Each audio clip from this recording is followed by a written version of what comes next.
Spirulina అనేది ఒక super food. ఈ స్పైరులినా సూపర్ ఫుడ్ని మనం ఇంటి వద్దనే ఏ విధంగా గ్రో చేయొచ్చో తెలుసుకుందాం. ముఖ్యంగా కావాల్సిన వస్తువులు: ఒక ప్లాస్టిక్ కంటైనర్, 15 లీటర్స్ కెపాసిటీ ఉండాలి, ట్రాన్స్పరెంట్గా ఉండాలి. ఆ తర్వాత ఆర్ఓ వాటర్, ఆ తర్వాత బేకింగ్ సోడా, అదేనండి వంట సోడా. ఆ తర్వాత స్పైరులినా మదర్ కల్చర్, ఇది మనకు ఆన్లైన్లో దొరుకుతుంది. అదేవిధంగా స్పైరులినా న్యూట్రియంట్ సొల్యూషన్, ఇది కూడా మనకు ఆన్లైన్లో దొరుకుతుంది.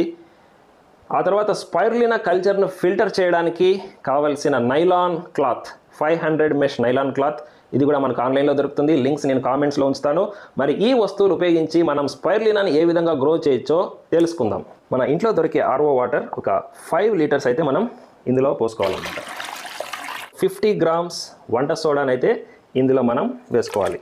ఈ విధంగా ఒక 5 millilitres nutrient solution. 1 litre mother కల్చర్ని మన న్యూట్రియంట్ సొల్యూషన్లోకి కలుపుకోవాలి.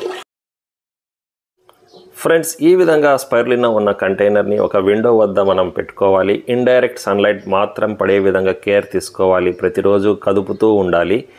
ఆఫ్టర్ 20 డేస్ స్పైరులినా అయితే మనకు హార్వెస్ట్కి రెడీ అయిపోతుంది. హార్వెస్ట్ ఎలా చేయాలో చూద్దాం.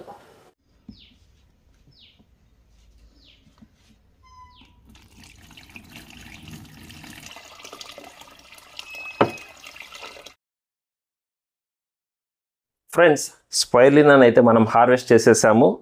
ఈ స్పైరులినా హార్వెస్ట్ చేసిన తర్వాత 1 or 2 టైమ్స్ ఆర్ఓ వాటర్తో వాష్ చేసుకోవాలి. అటు తర్వాతనే యూస్ చేయాలన్నమాట. డైరెక్ట్గా అయితే స్పైరులినాని కన్జ్యూమ్ చేయొచ్చు, either in the form of smoothie. ఈ స్పైరులినాని డ్రై చేసి మనం స్టోర్ చేసుకొని తర్వాత కూడా వాడుకోవచ్చు అనమాట.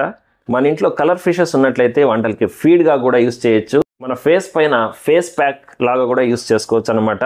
ఈ విధంగా మన ఇంట్లోనే స్పైరులినాని గ్రో చేస్తూ మనం ఎన్నో లాభాలు అయితే పొందొచ్చు. ఈ వీడియో మీకు నచ్చినట్లయితే ఒక లైక్ ఇచ్చేయండి. ఛానల్ని సబ్స్క్రైబ్ కూడా చేసుకోండి.